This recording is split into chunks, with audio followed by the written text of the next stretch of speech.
You can find many different ways to play poker without ever stepping into a casino. That first trip to a casino poker room can be an intimidating venture, however, no matter how much time you've put into online poker or home games. Casino poker rooms operate with their own sets of standards, and the specifics of certain rules can vary at different casinos. If you know how standard etiquette works at a poker room, however, you can comfortably play at any casino.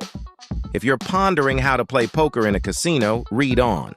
Keep reading until the end to learn 5 pro tips that will help you win more often and feel more comfortable on your next trip to the poker room. Before telling 5 important live poker tips in the casino, we will tell you some small details about poker and tournaments in the casino that you need to know. How to play poker in a casino. Any session at a live poker room starts with a trip to the main counter.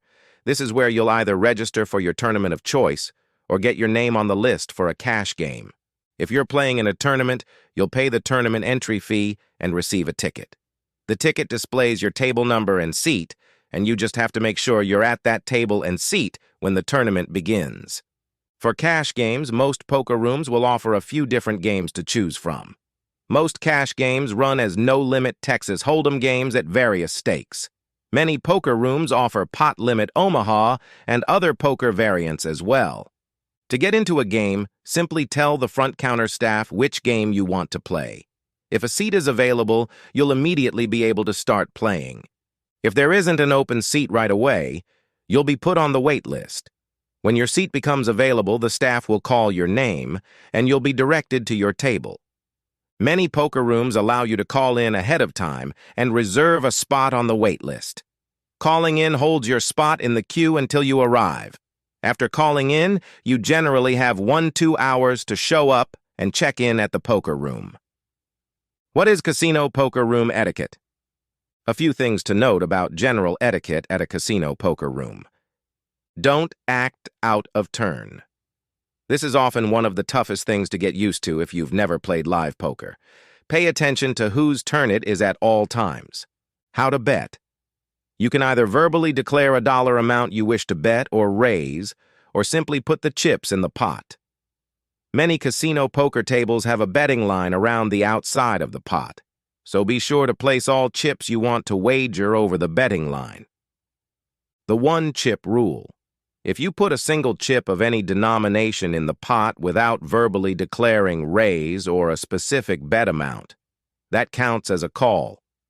For example, if a player in front of you raises to $10 and you put a $25 chip in the pot without declaring a raise, the dealer will count the action as a call. You'll get $15 change back, and your bet will stand as a call of $10. Avoid string betting. If you don't verbally declare a bet size, be sure to put all betting chips in the pot in one motion.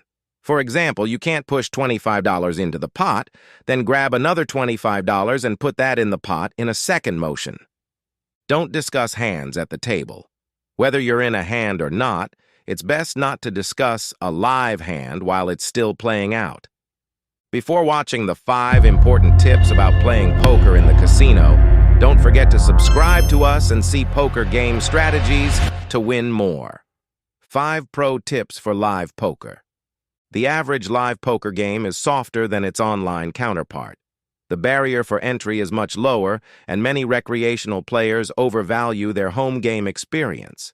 Improving live casino poker play can be difficult, but not impossible.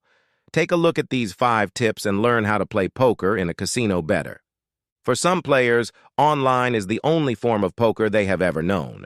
Live casino poker is oftentimes out of their comfort zones, so they choose to miss out on the value of learning how to play poker in a casino better and taking advantage of the live poker games in their area. If this sounds like you, then don't worry. Poker has your back with these 5 live poker lessons to teach you how to play poker in a casino better, specifically geared toward beginners. Live poker.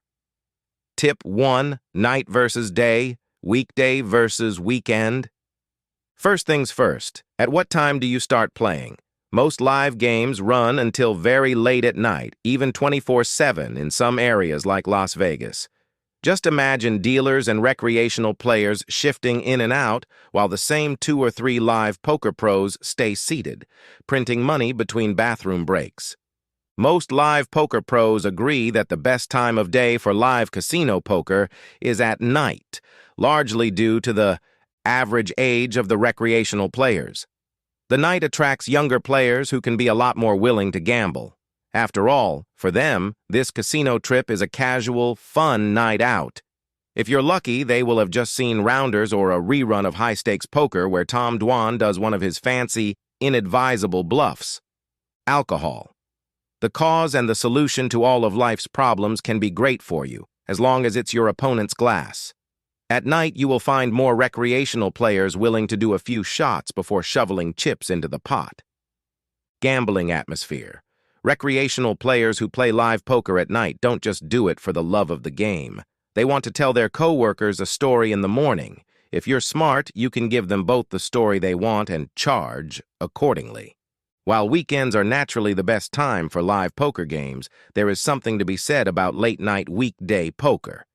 Even though it lacks the sheer number of foot traffic going in and out of room, it often features something else entirely: a deadline. Let me paint you a picture. It's late at night on a weekday. You are, of course, playing live poker in a casino surrounded by recreational players. You have no plans in the morning, so you'll stay as long as the game is good. Your opponent, however, looks uncomfortable. He's staring at his watch and asking the dealer to hurry up while sighing whenever he has to fold a hand pre-flop. You don't have to be a mind-reader to know that your opponent has to leave, as he is likely chasing his losses or trying to fulfill his gambling fix. You can take advantage of his exasperation by value betting more and more thinly. If he is chasing his losses, then he will not be in the folding mood. If he hasn't gotten his fix just yet, folding will feel painful. He doesn't want to have to drive home unfulfilled. Poker tip 2. Getting a good seat in a live poker game. Now you know what time to play, but your hunt for the best game doesn't end when you walk into the casino. First, you need to know what games are available. Most poker rooms these days have a large screen listing the games and the waiting list, while some smaller rooms may have a regularly updated whiteboard. You can also use the Bravo app to check what games are running before you even leave the house. Examine the list and choose the game and stakes that best fit your skills and bankroll. If you have to wait, walk around the room and survey all of the games. Take a mental note which games look soft and which games look tough. It will come in handy later. Once you're in the game, it's a good idea to buy some extra chips to keep in your pocket in case you need a reload. It's much easier than having to call a chip runner over every time you lose a pot. Topping up regularly will increase any good player's hourly revenue, so don't overlook this tip. Being friendly with casino staff can go a long way when it comes to getting you into the best possible games. A well-timed heads-up from a friend can be the difference between sharing a table with the 2-5 version of Guy Laliberte or the 2-5 Doug Polk. How to play poker in a casino. Tip 3. Changing seats in Nitty games.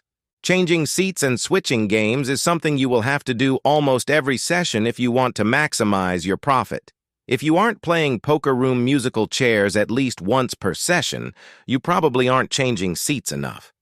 The best place to be when playing in a tight table is in a stealing position from the nittiest player. In other words, you want to be in the cutoff of on the button when the nitty player is in the big blind. These players won't defend their blinds unless they already have a strong hand, and you can increase your win rate a ton just by stealing the blinds as infrequently as once per hour. Even if they do eventually call, they will predictably play fit or fold post-flop, thereby giving you a chance to continue your bluff or fold before it gets too expensive. If there's a loose maniac at your table, look to get a seat on his left so you can take advantage of his shenanigans. If you're unfortunate enough to be on his right, play tight until you're able to get that seat change. Most casino poker rooms have a seat change button. Just ask for it to reserve your right to change seats once your desired position becomes available. You have to speak up before the seat you want is vacated, and the button exists to avoid arguments on who claimed which seat first. You can express your desire to change seats, but it means nothing without the coveted button. Always remember that in cash, games players can leave the table whenever they want, so try to not make your reasons for changing too obvious. People understandably don't want to feel hunted. Live poker. Tip 4. How to play poker in a casino, tipping. How much to tip each pot is a long-standing discussion in the poker world. So much so that reading through poker forum threads about the subject can feel like a tired Seinfeld bit. Here are some factors to consider before you pull a George. Your bottom line, tipping is a cost of doing business in poker society, so find a number that is both comfortable for you and fair to the dealer. Recreational players tend to tip more than professionals because they're less concerned with how it affects their overall profit.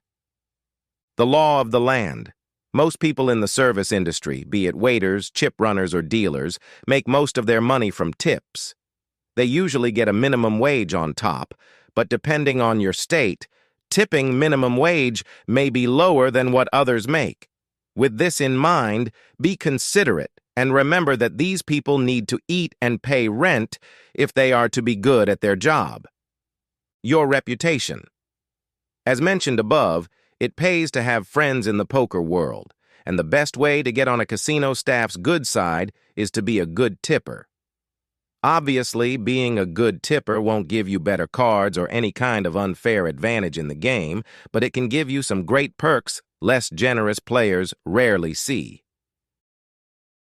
Find tipping $1 on most pots between $25 and $100 is sufficient. As the pots increase in size, feel free to tip slightly more. At the end of the day, it's up to you how much you want to tip, as long as you do so. More on this in Tip 5. Live poker. Tip 5, how to play poker in a casino, poker room, etiquette. There are live poker players out there who couldn't care less about etiquette. They just do their thing and act however they want to with no regard for the opinion or feelings of others, be it casino staff or fellow players. Those players are known as dingholes. Here are some live poker etiquette tips to avoid becoming one of those. Just in case it wasn't clear enough, tip fairly. Do you really want to be the guy who wouldn't pay the service provider a tip, knowing that he depends on it? If you answered yes, then don't expect to make any of the many friends in casinos that other live poker pros would have, or to ever eat uncontaminated